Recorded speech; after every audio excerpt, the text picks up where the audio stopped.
I've got PTSD because Tottenham are going into a game against Chelsea at home in November after having a good start in the Premier League, but having a load of injuries. And to me, it's just smelling recipe for disaster. We are going to have a serious test from a team who seemingly just have our number at the Tottenham Hotspur Stadium. Chelsea always seem to be able to come to our ground and beat us, and that seriously has to stop. The road to repairing our home form has to begin this weekend. It's a huge game. Tottenham sit third in the Premier League, with the joint most goals scored in the division and the fewest goals conceded. We have been decent in the league under Thomas Frank. You know, let's put all of the Newcastle drama away to the side now. Let's forget about that game and focus on this, because I feel like Thomas Frank has prioritised this Chelsea game, and I feel like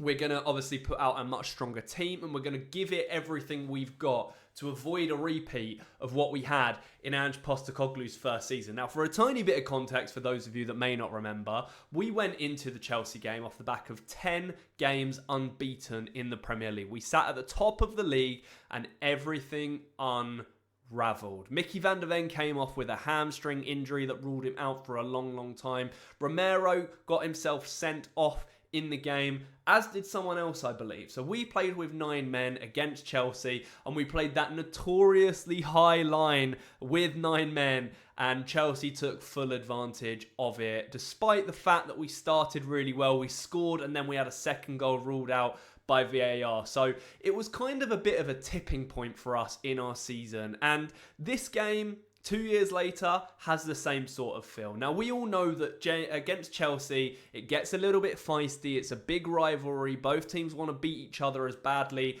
as the others do. We need to be careful, because we went into that Chelsea game a couple of years ago full of blood and anger and sort of just, it was too much. And I feel like this time around, with Thomas Frank in charge, we know that he's a bit more cautious. We know that he's a bit more careful. And I think his priority will be to not lose the game. And I keep saying that in these videos because obviously no team likes to lose games. Thomas Frank doesn't like to lose games. Spurs as fans don't like to lose games. But after losing to Newcastle and now being out of the Carabao Cup, all of a sudden our season rests on doing well in the Premier League and maybe doing something in the FA Cup when that comes around at the start of next year. But for now, the Premier League and the Champions League are our 2 main priorities. And the fact that we did lose that game at St James's Park on Wednesday night, to me, suggests that this Chelsea game, I don't want to use the term is a must win, but it's certainly a must not lose. We must not lose at home to Chelsea. Now, our home form, I don't need to keep banging on about it, but I will, has not been good this season. It really, really has not been great. Our away form has been pristine, excellent. We have the best away record in the league. But at home, teams just seem to have our number. Already dropping points to Bournemouth and Wolves at home. Really, really poor. And this Chelsea game is a chance for us to do right and make our home a fortress again, because that's what it should be. Long gone are the days of that undefeated season at the old White Hart Lane. What a year that was at our peak under Mauricio Pochettino. And now I think we've lost like 44 games at home or something already. Don't quote me on that number, by the way, but I'm pretty sure that's what I read, something similar anyway. And a lot of it, of course, was largely down to the fact that Ange Postecoglou kind of gave up in the league last season. And in general, we just lost a lot of games under him. You know, we didn't really draw. It was either win or lose, not in between. So I think one of Thomas Frank's main priorities this season has to be repairing that home form.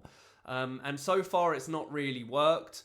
And I keep saying it's because he's playing too safe, he's playing too cautious, and he's going too safe with his lineups. And I hope we see something a bit different on Saturday evening. I really hope that the likes of Randall Kolo Muani get the nod. I hope he continues to play Xavi Simons, because I think Xavi, although he's definitely not where he should be at Spurs just yet, I think he played a lot better against Newcastle, and he dictated a lot more of the play, and that's what we need. Obviously, I hope to see Kudus come back into the team. I hope to see, Romero was supposed to be back for this game, so we're waiting an update from Thomas Frank about the fitness of our captain, and as well as the likes of Udogie, Solanke, etc. So, look, the injuries are a big problem at Spurs, and we've talked about this before, and we know that it's not as simple as just turning up and winning games when you're missing so many first-team players. But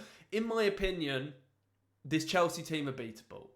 You know, they've shown cracks in the last couple of weeks. Obviously lost to Sunderland last weekend, so they're hurting. They scraped past Wolves in the Carabao Cup. They got Liam Delap, who's just come back from injury, got sent off, so he will not be available for the game against us. But nonetheless, they have dangerous players, of course, that we need to be careful of. Esteval, who I think is going to be a really, really top player, unfortunately. Obviously, Cole Palmer, I believe, is still injured. I don't think he's back for this game. But João Pedro is a strong player for them. Pedro Neto as well always seems to play well. So I don't need to sit here and lecture you guys about the quality that Chelsea possess. What I do think, and this may be controversial, what I do think is that Thomas Frank is a better manager than Enzo Maresca. Based off the evidence, based on how much Chelsea have spent, and based off the position so far in the table. I do think Thomas Frank is a better manager than Enzo Maresca. And one thing Chelsea have really struggled with is playing against a back five. And Sunderland exploited them really, really well by playing against a back five against them. I wouldn't be surprised to see Thomas Frank go with something similar this weekend. We haven't used a back five properly since the Super Cup against PSG. And that worked really well against PSG. And I wouldn't be surprised to see us go with it. Purely because Thomas Frank is quite liking the idea of sort of like dual number 10s at the moment. And then a striker ahead. And maybe using less width from our wingers than we have done so far this season. So, I mean, it's really hard to predict the starting 11 at the moment because we have so many injuries, and I'm recording this before his press conference as usual because I like to get these preview type videos out a few days before the actual game. But I'll go with it. One of these videos, by the way, I'll get the predicted 11 bang on, and I will rave about it and to my heart's content. But I think it will look something like this. I think Vicario will be in goal, obviously, because I think Kinski showed he's not ready against Newcastle with those mistakes. And I'm gonna go with a back five. I'm gonna go with a back five. I'm going to go Van de Ven, Danso, Romero. And this is off the basis that Romero's back fit because Chelsea is what Thomas Frank said he will be back for. So I'm going off the basis that he will be fit. Right wing back will be Kudus. No, scrap that. Pedro Porro. Left wing back, if he's fit, Udogie. If not, it will be Jed Spence. Then in the middle of the park,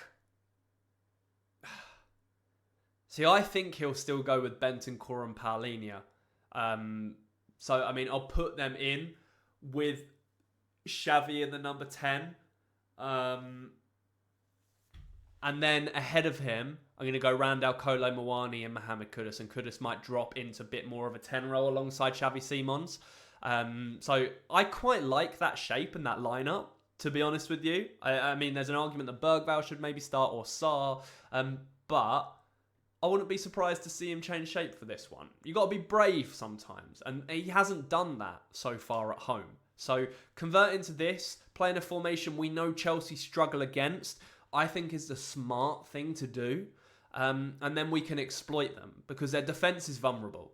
They've got injuries themselves. They score goals, Chelsea. They're good on the attack. They've got good attacking players. And, you know, they will cause us problems if we don't have Romero available, in my opinion. But if Romero is available, it changes the entire game for me, just because of how good he is.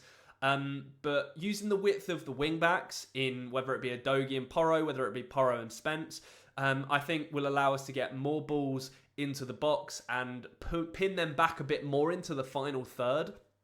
And I think moving Kudus a little bit more central will be beneficial to him. He has been getting lumps kicked out of him over the last couple of weeks, and it was a little bit concerning because he didn't necessarily look as sharp as we want him to when he came on against Newcastle for the final half hour.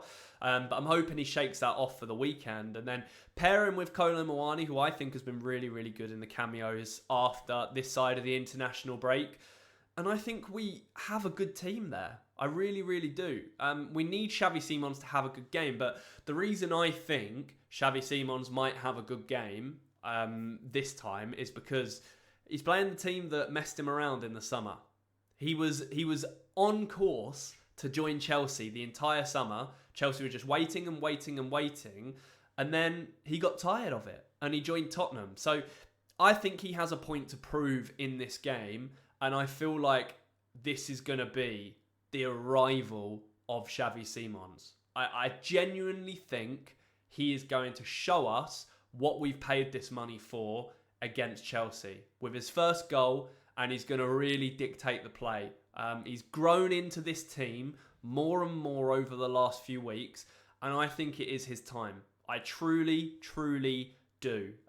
So for that reason, I'm actually going to go with a 3-1 Tottenham win, and I'm backing us to have a really good performance this weekend. Despite the fact we lost against Newcastle, despite the fact that we have injuries, I feel like this is one of those times where we get one over on Chelsea and we get our revenge. Because Thomas Frank will look at these players and he will tell them, he said, Chelsea have taken the piss here over the last few years. Go out there, show them who you are, get this atmosphere going, get these fans loud. And if we start well and get an early goal against them, the place will be rocking. Because usually in the derbies, the atmosphere is actually quite good, regardless as to the problems we've had with it over the last couple of weeks and in recent home games. So for that reason, yeah, I'm going with the 3-1. It's Xavi Simons' time. I'm backing him to be that guy. But let me know your score predictions down in the comments below. How do you think this game's going to go? And what team would you go for as well? Let me know down in the comments. I appreciate all of your guys' support, even though the results haven't really been going our way too much as of late. But yeah, appreciate you massively. Thank you so much for watching. Like and subscribe, all of that usual rubbish. Enjoy the rest of your week. I'll be back with a video very, very soon. So keep an eye out for that. As always, come on you Spurs.